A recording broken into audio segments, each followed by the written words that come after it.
Buenos días, ¿cómo andan? ¿Todo bien? Bien, muy bien. Gracias, Francisco, por la disponibilidad allí. Bueno, ¿con qué nos quedamos?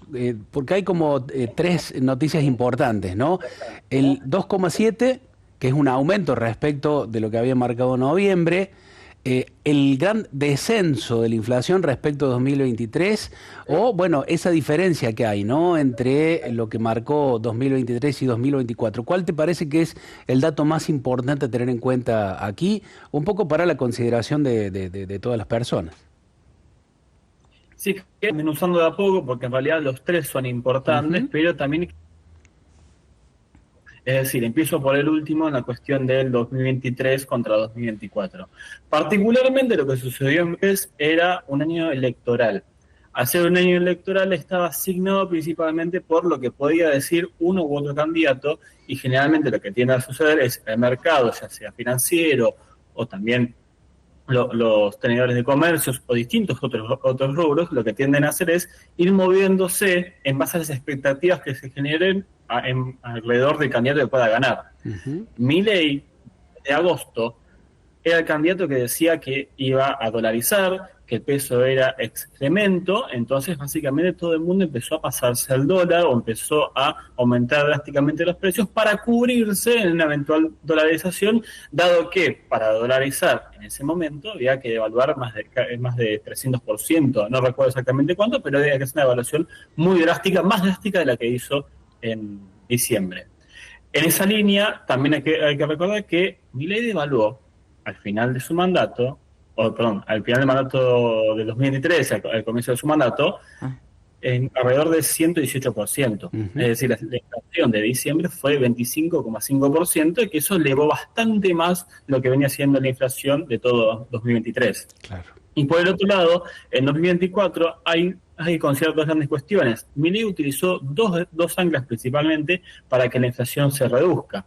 Por un lado fueron los salarios, los ingresos, que no crecieron de manera significativa, es más, han perdido contra la inflación. Y por el otro lado, la estabilización del dólar, el hecho de hacer que no se mueva. Es más, ahora viendo que el dato de diciembre no les terminó de cerrar en términos inflacionarios, porque como bien dijiste, rebotó a 2,7, pero la inflación núcleo, que es la que él decía que tenía que converger con, con el trailing peg, esa creció a 3,2. Es decir, Ujú. estamos hablando de la inflación núcleo es, sacamos los precios regulados y vemos cuál es el aumento de precios generales, y está aumentando, o al menos aumentó en diciembre. Entonces lo que está haciendo Mire es, bueno, vamos a recurrir de nuevo al ancla del curl impact del 1% para reducir la inflación, porque estamos en un contexto en el cual todavía no está a niveles tan bajos como al menos el gobierno esperaría. Y en ese sentido también hay una gran cuestión que es muy importante, que el 2024 fue un año un poco atípico, porque si haces el desglose al interior de los distintos aumentos de precios, ves que lo que más aumentó fueron servicios. Claro. Y servicios está muy poco ponderado en el IPC. Es decir, hagamos una comparación fácil y rápida, porque es una cuestión metodológica que si bien está bien medido en el IPC nacional, hay otros IPCs como el de la Ciudad de Buenos Aires que lo miden distinto, que también está bien metodológicamente hablando. Es decir, ¿qué es lo que pesa más en la canasta que se consume? El IPC de la Ciudad de Buenos Aires pondera más los servicios, y el IPC de la Ciudad de Buenos Aires dio más alto que el IPC nacional. Y ambos Claro. son correctos. Es una cuestión de ponderación. Entonces, en ese sentido, hay que tener en cuenta que el IPC nacional fue particularmente más bajo también por esto, porque está usando una ENGO, que es una encuesta que se hace para armar la canasta básica y para armar las ponderaciones, que es data del 2004-2005. Claro. Hay una nueva de 2017-2018 que todavía no está implementada, que ya está hecha para hacer los nuevos ponderadores, y eso genera una discrepancia, una diferencia en lo que podría ser el valor de la inflación si se tiene en cuenta esa en. Bien. Francisco, uno por allí escucha, toma algún dato para poder ir entendiendo el tema. En un momento dado explicaste que como los salarios no habían crecido, era uno de los factores que le había permitido bajar la inflación y, bueno, mencionaste también la estabilización del dólar y otros temas más. Me quedé ahí, en los salarios que no crecieron y mucha gente por ahí nos está escuchando y se pregunta, para que siga bajando la inflación, ¿los salarios no van a crecer? ¿Cómo estimás que sigue la política económica en cuanto a las medidas a tomar para mantener la inflación o seguir bajándola? No, yo creo que estoy de acuerdo con vos. Yo creo que el gobierno no quiere aumentar los salarios. Es más, no homologó paritarias por encima del 1% en diciembre. Mm, Si diciembre acaba de pasar, dio 2,7 y las paritarias son menos del 1%. mm. Entonces está claramente intencionalizado, o sea, hay una intencionalidad del gobierno de no solamente usar de ancla el salario, sino que también al tipo de cambio. Es decir, esas son las dos herramientas que está utilizando actualmente. Los más perjudicados, perdón, Sí. en esto de no aumentar los salarios, los ingresos, fueron sobre todo los jubilados y pensionados, ¿verdad, Francisco? Sí, es más, hay un tema que es muy importante, que los jubilados perdieron parte de su ingreso porque no se les contempló ni la inflación de diciembre, ni la totalidad de la inflación de enero. Es más, fue lo que el presidente Milei, sino que si bien aumenta con la inflación, aumenta tarde. Mm, Y no Ujú. solamente eso, sino que la canasta de servicios, el canasta de medicamentos de jubilados es distinta al resto del IPC. Es decir, los medicamentos ha sido lo que más ha aumentado en todo 2024. Creo que Claro. aumentó casi 100% por encima del nivel de precios generales. Entonces, en ese sentido, no solamente están aumentando tarde, se perdieron parte del aumento de diciembre y enero, sino que también están en una zona de la canasta básica en la cual pierden más fuerte que el resto de la población. mm. La inflación, uno pensaba, no sé si está bien, que hacía que la gente que contaba con la posibilidad de comprar, acumular productos o mercadería, le permitía después, con la venta de eso, generar mayores ganancias. Hoy es como que si la inflación no existe o está aplanada, por decirlo de alguna manera, esto no sucedería. ¿Qué es lo que se busca también con esto? ¿Hay alguna segunda intención también para no producir desabastecimiento, por ejemplo, en ciertos rubros? Bueno, yo lo que creo es que, por ejemplo, la ley antidumping que están dando de baja de la semana pasada, que anunció el ministro Caputo, viene en esta línea. Es decir, eso es una excusa. Lo que están queriendo hacer es una apertura indiscriminada de importaciones, que no importa si eso afecta a nuestra industria nacional, a nuestra producción local, sino que lo que importa es bajemos los precios, porque los productos de afuera son más baratos. Y no Mm, importa si los productos de afuera, que son más baratos porque tienen mejor competitividad internacional. Las leyes antidumping existen justamente porque vos estás vendiendo un producto a menor valor de lo que vos vendés en tu país. Entonces exactamente estás haciendo competencia desleal. Entonces, repito, no importa si afuera se vende más barato, si están haciendo precio de eliminación, que están queriendo eliminar la industria nacional, o que se cae la industria nacional, la producción local, lo que les importa es bajemos los precios. mm. Ujú. Francisco, te iba a preguntar por lo que dijo ayer la titular del Fondo Monetario Internacional, Cristalina Georgieva, luego de reunirse con el presidente Milei en Estados Unidos. Felicitó al presidente, dijo que estaba haciendo un muy buen trabajo, destacó sobre todo esto de la caída de la inflación. Incluso dijo, bueno, con estas estadísticas, con esta situación, podemos empezar a hablar de un nuevo acuerdo, de un nuevo préstamo que gestionaría el gobierno argentino con el Fondo Monetario Internacional. ¿Cuál es tu mirada acerca de esto?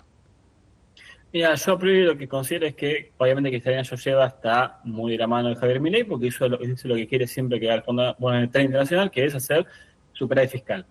Explico fácil y rápido. Lo que quieren es tener superávit fiscal, en particular financiero, porque es lo que le permite pagar los intereses de deuda. Entonces el FMI siempre te va a pedir eso.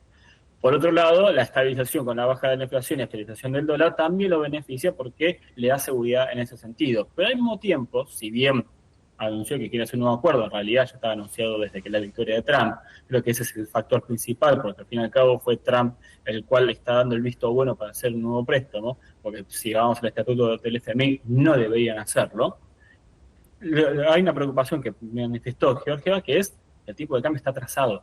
Claro. Es decir, la reducción incluso del Crawling Peg, que tampoco les gusta el Crawling Peg, ellos van a querer, hay que ver si lo piden o no, al fin y al cabo, porque es la decisión de Trump, pero van a querer una devaluación, porque el Crawling Peg no alcanza, porque los precios están atrasados, y esto genera problemas también en la balanza de pagos, genera problemas, o podrá generar problemas en la acumulación de dólares, y se está viendo claramente la balanza turística que se está yendo muchos dólares justamente porque está apreciadísimo el peso. Claro, claro. Bueno, está bueno aclararle para nuestra audiencia sobre todo qué es el crawling peg, este que señalás, que antes fue esta suerte de, bueno, ¿cómo se dice? Deflación. Son microdevaluaciones Microdevaluación diarias. automática, exactamente, ahí está. Claro, microdevaluaciones diarias que en la suma, al final del mes, suman, en el caso que vino siendo hasta ahora, 2%. Bien. La semana pasada, no, la otra, lo redujo al 1%. Es decir, todos los meses aumentaba 2%, ahora pasó a aumentar 1%. Claro. Francisco, respecto a la cuestión impositiva, ¿cómo juega en esto de la inflación? La carga impositiva que hay, por ejemplo, desde que sale un producto de un pequeño productor, hablábamos la semana pasada con gente del sector yerbatero, que está en una verdadera crisis, y decía, desde lo que le pagan al pequeño productor hasta que llega a la góndola, hay una enorme diferencia.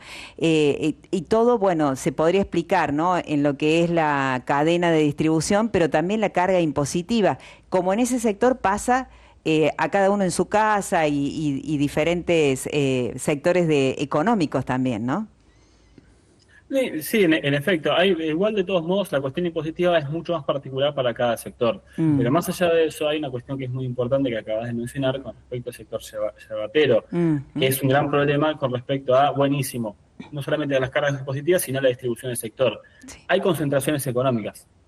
En Argentina existe el Instituto de la Yerba Mate, por ejemplo. Sí. El Instituto Nacional de la Yerba Mate, que lo que se encarga es regular la distribución de los precios y la base, por así decirlo, la base de la pirámide de la generación productora es un mercado muy atomizado con muchos productores. Pero subís la escala y tenés pocos vendedores. Claro. Entonces ahí tenés un problema muy grave. Y esto sucede en varias actividades económicas, no solamente la de yerba mate, que lo que termina sucediendo es, estos son pequeños embudos donde hay formadores de precios. Es decir, lo que se vende al final, lo que cobra el yerbatero, quedándome en este ejemplo, es poco, y generalmente que lo hacía aumentar el valor era el Instituto Nacional de Yerba Mate, que establecía cuánto debían cobrar. Es decir, Sí. ayudaba en ese sentido a que la competencia sea más legal, más leal también, y que el incremento sea generalizado y que no se lo lleven unos pocos. Claro. Porque al fin y al cabo lo que termina sucediendo en muchas ocasiones en la economía argentina es eso, es que hay sectores concentrados en posiciones estratégicas que terminan por llegar a ser una parte específica de la torta, mayor parte de la torta, porque tiene mayor poder de control. Francisco, ¿qué puede pasar en este año 2025 con la inflación? No hay presupuesto oficial, no lo va a haber más discrecionalidad de parte del Poder Ejecutivo, pero ¿qué puede pasar sobre todo con la inflación? Yo lo que creo es que si no hay ningún problema, ya sea internacional como local, y les permite acumular reservas, pueden llegar a mantener una inflación por ahí en torno al 2, entre 1 y el 2%, 1 y el 3%, hay que ver la situación de cómo viene, pero, repito, siempre y cuando puedan acumular reservas en lo que va del año y que puedan afrontar los pagos sin generar preocupaciones en el mercado. ¿Por qué digo esto? Porque tenemos una situación de reservas negativas de superior a los 6.000 millones de dólares. Acabas de hacer un pago de bonos soberanos, tenés que enfrentar otro pago de bonos soberanos de casi 10.000 millones de dólares a mediados de año antes de las elecciones, y tenés un tipo de cambio muy apreciado que se va a apreciar más por la reducción del Crawling Peg. Entonces, en ese sentido hay que ver si esto le permite acumular reservas con un peso ya muy apreciado. Esto es fundamental principalmente porque puede llegar a ser una presión sobre los precios, una presión de, mirá, no puede afrontar pagos, las reservas siguen siendo negativas y puede generar expectativas devaluatorias. Sucedió eso también, por ejemplo, con los dólares financieros, que van a ser un termómetro muy importante en ese sentido. Es decir, siempre y cuando que nada de esto, ni internacionalmente, ni el tema de reservas, ni la preocupación desde el mercado, siempre y cuando que nada de eso se desbarajuste, la inflación puede mantenerse en torno al 1 y el 3%. Excelente, Francisco. Bueno, muchísimas gracias por tu tiempo. Por mi parte, me quedaría preguntando un montón de temas Sí, más, porque con realmente. un presidente como Milei, el tema economía te despierta un montón de Así preguntas. es. Y bueno, la verdad que nos has ayudado un montón en esta partecita, aunque sea, y agradecerte, desearte un excelente y bendecido día, Francisco. Gracias a ustedes por llamarme. Chao, hasta Bien, luego. Francisco Martinelli Massa, integrante del Centro de Economía Política Argentina.